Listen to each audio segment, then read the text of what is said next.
Hello बच्चों, नमस्कार। मैं मनु राठी। सिगमंड फ्रॉइड को करेंगे सिर्फ 5 मिनट में। इंपॉर्टेंट टॉपिक रहता है हरियाणा जेबीटी में और एस्टेट में। और फ्रॉइड दिमाग में आते ही आते हैं, सेक्स की बात करेंगे। हाँ, सेक्स को लेकर इनका बहुत काम है। और चलिए उस काम के बारे में ये क्या बात करते हैं उसको जानते हैं। जुड़िएगा हमारे इन बैचेस के साथ, हरियाणा जेबीटी और एस्टेट का ये मिलेंगे नोटबुक अकेडमी ऐप पे। ठीक है। देखिए, सिगमंड फ्रॉइड जो है, इन्होंने दी साइकोसेक्सुअल थियरी डेवलपमेंट की, यानी मनोलैंगिक विकास का सिद्धांत दिया। एक्चुअली इन्होंने क्या किया था, इन्होंने साइको एनालिसिस मनोविश्लेषणवाद नाम का एक संप्रदाय स्थापित किया मनोविज्ञान के अंदर। अब यहाँ पर क्या करते थे, ये अपने जो क्लाइंट्स थे उनको ऐसे सोफे के ऊपर लेटा देते थे और उनकी ड्रीम एनालिसिस, यानी जो वो सपने देखते हैं, ठीक है, फ्री एसोसिएशन, मुक्त होकर जो भी मन में आ रहा है भाई बोल, बिना डरे बोल, ठीक है, इन माध्यम से वो अपने क्लाइंट के अनकॉन्शियस, अचेतन, जिसमें सारी, वो कहते हैं 9/10 एनर्जी जिसमें छुपी हुई है, ठीक है, और जो मतलब इड है जिसके अंदर छिपा हुआ, इड यानी अहम, ठीक है, उसको जानने का प्रयास करते थे। ठीक है। तो अब अगर हम बात करें, ये ऑस्ट्रिया से बिलोंग करते हैं। 1856 से 1939 तक इनका एज, मतलब इस कार्यकाल में वो जिए। ठीक है। सिगमंड फ्रॉइड ने साइको एनालिटिकल पर्सपेक्टिव दिया। और देखिए, इन्होंने एक इंपॉर्टेंट बात की कि हम आगे जाके जो कुछ भी बनेंगे वो हमारे अर्ली चाइल्डहुड के अनुभव बहुत इंपॉर्टेंट होते हैं। वो हमारे व्यक्तित्व को बहुत ज़्यादा निर्धारित करते हैं। इस चीज़ पे उनका बल रहा। विकास की कहानी ये है कि हम हैंडल कैसे करते हैं असामाजिक उत्तेजनाओं को, यानी इड, पराई की बीवी मेरी है, मतलब उसको कैसे हम उत्तेजनाओं को सामाजिक उपयुक्त तरीके से, सुपर ईगो मारेगी डंडा, छी कैसे सोचता है, मोरल पुलिसिंग जो करती है, तो उसको किस तरीके से हम करते हैं। अब ईगो रियलिटी प्रिंसिपल सामंजस्य बनाने की कोशिश करेगी, यार थोड़ी मूवी देख ले इस तरीके की, ठीक है, मगर शांत हो जा। तो इस तरीके की यहाँ इनकी थियरी रहती है। यहाँ पर अगर हम देखें, इड जो होता है वो उत्तेजनाओं, इड यानी अनकॉन्शियस जो है, ये आपका देखिए, ये एक आइसबर्ग मॉडल इन्होंने दिया। ये इड जो है, ये पूरा का पूरा आपके अनकॉन्शियस अचेतन में डूबा हुआ है। यहाँ पर देखिए, उत्तेजनाओं का संग्रह है, प्लेजर प्रिंसिपल पे काम करता है, अचेतन मन का राजा है, और ये कुसमायोजन के लिए ये रिस्पॉन्सिबल है। यानी कि बस जैसे कि अपनी सेक्सुअल नीड्स ग्रेटिफाई हो जाए और किसी सामाजिक उससे लेना देना कुछ भी नहीं है। सुपर ईगो भई ये पुलिस का काम करती है, देवता जैसी मोरालिटी के प्रिंसिपल पे। और देखिए, ये सुपर ईगो जो है, ये आपके अनकॉन्शियस, प्री कॉन्शियस और आपके कॉन्शियस तीनों में फैली हुई है। तो ये आपका मोरल पुलिसिंग का काम करती है, इड की मनमानियों से बचा कर रखती है। अगर अधिक, तो इससे भी कुसमायोजन हो सकता है।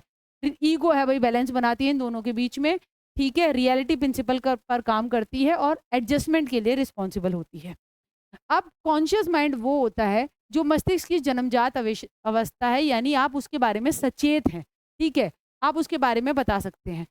अनकॉन्शियस जो छुपा हुआ है, जिसमें इड बैठा हुआ है, ठीक है, पुरानी कड़वी यादें छुपी हुई है, अनैतिक, असामाजिक और सेक्सुअल डिजायर्स इसके अंदर छिपे हुए हैं। अब चेतन, प्री कॉन्शियस या सब क्वेश्चन कॉन्शियस वो होता है जो चेतन और अचेतन के बीच में हुआ होता है। और उसमें हम क्या करते हैं, अगर हम याद दिलाने की कोशिश करें तो हम अचेतन से समान उसके अंदर ला सकते हैं। ठीक है। तो आप अपने पूर्व अनुभव और यादें अचानक भूल जाना, अटक जाना, लेकिन ज़्यादा ज़ोर देने पर आप उन्हें अपने कॉन्शियस में, चेतन में ले आते हैं। अब देखिए, इन्होंने कहा था, एक थियरी दी इन्होंने मनोलैंगिक विकास की, जिसके अंदर इन्होंने कहा, ओए ओए, ओए ओए पापा एलजी का टीवी लाना, उससे मैंने याद कर रखी है। ओ से ओरल, ए से एनल, पी से फैलिक, एल से लेटेंसी, जी से जेनाइटल। ओरल यानी मुख्य अवस्था, जन्म से 12-18 महीने बच्चा हर चीज़ को चूसता है, हर चीज़ को मुँह में डालता है। ठीक है। एनल गुदा अवस्था, टॉयलेट ट्रेनिंग पे यहाँ पे काम होता है, बच्चा टॉयलेट रोक के रखता है और फट से छोड़ता है। ठीक है। उसको इन गतिविधियों में मज़ा आता है। तो ये 12 से 18 महीने 3 वर्ष। फैलिक यानी लिंगावस्था 3 से 5 या 6 वर्ष। तो आप ये देख सकते हैं, बाल्यावस्था के अंदर अगर हम यहाँ पे देखें अर्ली चाइल्डहुड तक, इन तीनों अवस्था तक बच्चा गुज़र चुका होता है, ठीक है? तो यहाँ पे इलेक्ट्रा कॉम्प्लेक्स यानी एक लड़की का अपने पिता की तरफ आकर्षण, इडिपस एक लड़के का अपनी माँ की तरफ आकर्षण। अगर हम इलेक्ट्रा कॉम्प्लेक्स के साथ-साथ लड़कियों को और जोड़कर देखें, तो लड़की जो है वो पेनिस एन्वी भी फ़ील करती हैं कि उनके पास पेनिस नहीं है, तो वो कहीं न कहीं अपने आप को इंफीरियर मानती है। इस चीज़ को लेकर फ्रॉइड की काफ़ी जो है आलोचना भी की गई कि उन्होंने महिलाओं को इस तरीके से बोला, ठीक है? और बॉयज़ को देखिए, उन्होंने बोला कि बॉयज़ जो है अपनी माँ की तरफ आकर्षित होते हैं, तो ऐसे में उनको लगता है कि उनका पिता जो है उनको कास्ट्रेट कर देगा, यानी उनके जो प्राइवेट पार्ट है उनको काट देगा। तो इस तरीके की बच्चा कास्ट्रेशन एंग्ज़ायटी जो है उसको अनुभव करता है। लेटेंसी यानी अव्यक्तता यानी सुषुप्त अवस्था, यहाँ पे कोई सेक्सुअल एक्टिविटी नहीं होती। 5 से 6 वर्ष किशोरावस्था, सेम सेक्स पेयर्स के साथ बच्चा खेलता है। फिर आता है जेनाइटल, जननांग संबंधी किशोर अवस्था मृत्यु तक हार्मोनल चेंजेस, और अब इसके साथ-साथ विपरीत लिंग आकर्षण और मैच्योर सेक्सुअल रिलेशनशिप्स जो है वो बनने लग जाते हैं। तो ये हो गई सारी अवस्था। अब हमारे अनुभव किसी भी अवस्था पर ट्रॉमेटिक हो जाते हैं तो वहाँ पर फिक्सेशन होने का डर रहता है, ठीक है? एडिक्शन लग सकती है, न्यूरोसिस, डिपेंडेंसी और डिप्रेशन। तो इसलिए फ्रॉइड की थ्योरी को पर्सनैलिटी से भी जोड़ा जाता है, जहाँ पर हम देखें कि अगर किसी भी स्टेज पर फिक्सेशन हो जाता है तो आगे जाकर पर्सनैलिटी में ये सारी चीज़ें दिखती हैं। ओरल इरोटिक पर्सनैलिटी, इस अवस्था में सेक्सुअल ग्रेटिफिकेशन इन्वॉल्व होता है, जो भी चीज़ आप माउथ में डालते हैं। तो ऐसे में अगर एक्सेसिव डिग्री ऑफ प्लेजर हो जाता है तो ओरल पैसिव टाइप पर्सनैलिटी हो जाती है, जो डिपेंडेंट होता है, ऑप्टिमिस्टिक होता है, इमैच्योर होता है थिंकिंग में। अगर अंडर फेड यानी कि बच्चे को बाल्यावस्था जो उसकी इन्फेंसी थी, स्टार्टिंग में जब वो दूध पीता था माँ का, तो या वो दूध छुड़वा लिया जाए बहुत जल्द समय में, तो ऐसे में ओरल पैसिव टाइप पर्सनैलिटी हो जाती है। एक होती है ओरल सैडिस्टिक टाइप, यहाँ पर जो है पेसिमिस्ट, निराशावादी, सस्पिशियस, एग्रेसिव हो जाता है अगर उसको ज़बरदस्ती ओवर फीड किया जाता है तो। एनल में देखिए टॉयलेट ट्रेनिंग के टाइम अगर एनल रिटेंटिव होता है, अगर आप बहुत हार्श होते हैं बच्चे के साथ यानी कि कर वहाँ पर टट्टी कर, तो उसके पीछे पड़े रहते हैं, तो आगे जाकर टाइडीनेस, ऑब्सेसिवनेस, मीन और स्टबोर्न बच्चे की पर्सनैलिटी में दिखती है। और अगर आप बहुत ही लैक्स होते हैं यानी कर दिया उसने सुसु पॉटी पजामी में, कच्ची में, तो आप इतना वो नहीं कर रहे, तो ऐसे में आगे जाकर पर्सनैलिटी में अनटाइडीनेस और जनरोसिटी ये देखने को मिलती है। फेलिक टाइप में self love, exhibitionism, tries to draw attention of others, अगर उस पे फिक्सेशन हो जाता है कि हर कोई मेरी तरफ देखे, तो वो चीज़ें भी पर्सनैलिटी में फिर आगे देखने को मिलती हैं। देखिए ईगो जो होती है हमने देखा, वो आपका क्या करती है, डिस्टॉर्ट करती है रियलिटी को, ताकि जो है थोड़ी सैटिस्फाइंग हो जाए यानी कि अपने को दिलासा देती है, ठीक है? तो वहाँ पर ईगो डिफेंस मैकेनिज़्म बड़े इंपॉर्टेंट हो जाते हैं जो फ्रॉइड ने दिए हैं, ठीक है? एक होते हैं आपके इनडायरेक्ट डिफेंस मैकेनिज़्म, जिसमें होता है कि आइडेंटिफिकेशन। आइडेंटिफिकेशन आप करते हैं, अरे ये तो मेरे गाँव का प्लेयर है, अरे मैं तो इसी के गाँव का हूँ, ठीक है? तो आप उससे आइडेंटिफ़ाई कर रहे हैं। आपने कुछ अचीवमेंट नहीं की, आप उसकी अचीवमेंट से खुद को रिलेट कर रहे हैं। दूसरा होता है एस्केप, भाग लिए, विचार मेल नहीं खाते तो वहाँ से निकल लिए, कट लिए। तीसरा है फैंटेसी डे ड्रीमिंग, दिन में सपने बनाना, ठीक है? ख़्याली पुलाव बनाना, हवाई महल बनाना। एक तो है अतीत में खोए रहने वाला बंदा, यानी पास्ट में ही खोया बैठा है।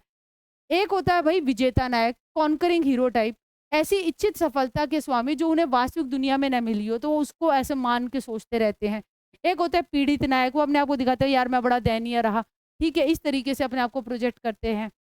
एक डिफेंस मैकेनिज्म ही होता है जो कि पॉजिटिव है, बाकी सारे नेगेटिव है, और वो पॉजिटिव है सब्लिमेशन, शोधन, मार्गांतीकरण, उदातीकरण। जैसे कि क्लास में बहुत ही शैतान बच्चा है, आपने उसको उठा के मॉनिटर बना दिया, अब उसकी सारी एनर्जी क्लास को चुप कराने में लग जाएगी। इसके बाद आ गया भई आपका डिस्प्लेसमेंट, आते ही अपना सारा गुस्सा किसी और के ऊपर जो है आप जो निकाल देते हैं, ठीक है? जैसे ऑफ़िस में जो है बॉस ने डाँट दिया तो पिता ने जो आकर बच्चों को धमका दिया, बीवी को धमका दिया उठा के।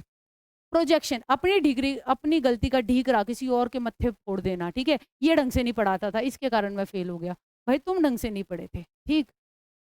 ये 7वें नंबर पे आ गया रिप्रेशन यानी दमन, यानी कि आप क्या करते हैं, पेनफुल एक्सपीरियंसेस को या कॉन्फ्लिक्ट को या अपूर्ण इच्छाओं को अपने अनकॉन्शियस में जो है दबा देते हैं। जैसे कि आपका मूवी में हुआ था भूल भुलैया में, जो अवनी थी वो अपने सारे बचपन के जो अनुभव थे ना उसकी दादी से दूर वगैरह किया था, तो वो उन चीज़ों को उसने रिप्रेस्ड कर दिया था।